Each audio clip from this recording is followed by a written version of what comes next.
We have a plan, Louisiana Believes, which is a plan to ensure college or career for every single child. And we're here to discuss that plan with school boards who play a critical role, and the Madison Parish School Board is going to play a critical role in this. My message is we want to work with you. There's been a lot of talk about education, and a lot of it's been heated. But let's focus back on the thing that matters most. That is our kids. If we believe in our kids, we truly believe they can accomplish what they want to accomplish in life, then they will accomplish great things. I do believe that a child has the right to choose, that a family has the right to choose. I do believe it. I know a lot of people say it. I think that if a family says this is what's right for my child, they as a taxpayer, they as a citizen, we should respect that. On the other hand, it's also fair to say that I don't think that a school, for example, that charges a private school tuition, which is typically less than what a public school gets for its children, should automatically be able to get that full amount of money. And for example, right now in our state, the average amount of public funding is about $8,500. Well, the average private school tuition is around $5,000. And I don't think that we should be seeing a massive increase in that $5,000 so that that savings, that $3,500, goes back to the district and goes back to the state. I've looked at the numbers in Madison Parish. I've looked at the numbers in the schools outlying. You have one private school here, I know. I don't think you're likely to have a significant number of kids leaving the system. I wouldn't stand in their way if they made that choice and if they were eligible. But you should also know that the savings, because the private school dollars or tuition is so much less than a public school tuition, savings will come back to the district. Also, the district will keep the federal dollars, which is roughly another $1,500. So I think you're going to see actually pretty significant savings for a set of kids who ostensibly wouldn't be in your schools, all the while that child attends a private school if that's what they choose to do. I mean, the best thing that could happen is we make sure that no child wants to leave. And we do everything we can to make sure that that happens. I think that the way that we're going to do that is through an instructional program of supports for schools that's going to use 5 basic things. If we can see 5 basic things in our schools, in our traditional public schools, then I think we will be well on our way. And I think it's 5 very, very simple things. We call them the core elements. 1, we've got to see every single teacher setting a goal that's an ambitious goal for student learning. 2, we've got to make sure administrators are constantly observing and giving our teachers feedback. 3, we've got to make sure that our teachers are constantly assessing student learning on a rigorous basis. 4, that teachers are collaborating. And 5, that we're getting that next generation of school leaders and we're identifying them from within our system, because they're going to be the ones who facilitate that process. I think if we can do those 5 things in our schools, then we're going to see performance rise. And we do need to see performance rise. The best school choice plan, in my view, is one where we say to families, the best choice is the one in your neighborhood or in your town. What are your goals for these meetings with school boards across the state? Well, I think on one hand, I want to get good information to them, make sure that they know exactly what's expected of them, because the laws have changed and they require, some change of school boards. They require some change of superintendents. I want them to have clear information. But also it helps me tremendously just to hear what people are saying about the way things are in schools, to hear educators talk, to hear families talk about whether they like and whether they don't like. So, that's valuable for us as well. It is evident that the reform is in place, and I think that as a superintendent, I embrace change and would hope that the district would do the same so that we can make sure that kids are getting what they need to be successful. These policies and procedures and the new standard that the Superintendent White put in place, I think will be great for the system as a whole.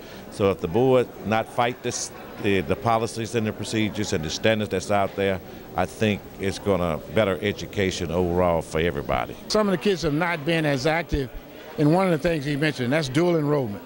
We've got to get teachers certified and with credentials to be accepted by, in our part of the state is Grambling, it's Louisiana Tech, it's ULM in North Louisiana. And then if you go as far as Shreveport, that's going to be Shreveport, LSU Shreveport. We can go all over North Louisiana, and what we want to do is ensure that if these kids have the advantage of graduating from high school with enough credits. Now that not only does that help the kid get out of college early, it also helps with something I'm real concerned with, and that's that high debt ratio we have with student loans. Student loans are just too high for kids when they graduate. If a kid can get out of school in 7 semesters or 6 semesters, they save 2 semesters of tuition. And that's a great thing for parents. That's a great thing for them. They don't have to pay that debt. So it's a help. He mentioned that, and that's a good thing for us. If we get teachers on board, not competing against each other, but competing against the standard, then we'll look in every classroom from pre-K all the way to the 12th grade that we're competing against a standard and not against each other.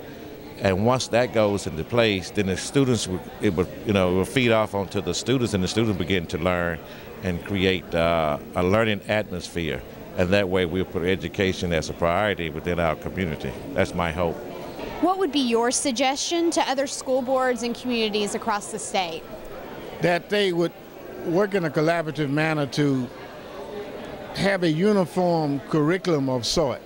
In my early career, I was a math and science teacher, and I did student teaching at a school that had a tracking system. Tracking has been labeled with discriminatory practice. It doesn't have to be discriminatory. It can be from an educational standpoint. Those kids that want to get into a technical path can get there. Those kids that want to get into academic path can get there. And those kids that are pretty much unsure, they may be able to get into a general studies track. But at the same time, we don't want to deprive those kids that have high aptitudes, whether it be English, whether it be art, science, mathematics, whatever their career path that they choose, they should have the opportunity to get it to the fullest extent. It was great that we had an opportunity to host the state superintendent on tonight during our regular board meeting. We're excited to know that we were #1 on his list to visit. I think that we will have an opportunity to use his approach to help further the academic success with our district. We know that there have been problems out here. These problems are being identified, and there is a working solution, because nobody knows the real facet of how we can fix the problems. I guess if they did, we would have had it fixed by now. But we're working towards solutions to fix problems, and hopefully that somewhere down the road that we can all join in together and work together. Unity is what it's going to take. It not only takes the student, it takes the family, it's the student, the teacher, the board members, the superintendents, the principals, all of us, the mayor, no exception to the rule. I think all of us need to be working together as a unit to improve on education within the system. I think it's good that the superintendent took time to come out, and it's going to be even better that he continues this throughout the state. He gets a chance to be on the ground, to hear from local people, to see the facilities, to shake hands with superintendents, principals, and teachers and parents. Maybe the next time he comes, we'll have kids here, so he can see the kids, and they can hear him, and they can hear his aspirations for their future. It's all about opportunity. I mean, parents have an opportunity to choose career education, to choose college education, to choose charter or traditional or private education. It's about opportunities for teachers. It's about opportunities for teachers to step up and set goals, to shift to new standards and learn new ways of instruction. It's about belief in kids. Kids have more options. So it's all about an opportunity. If we seize the opportunity, we're going to achieve great things. If we sit back and act like change is happening to us, well, we'll get more of the same.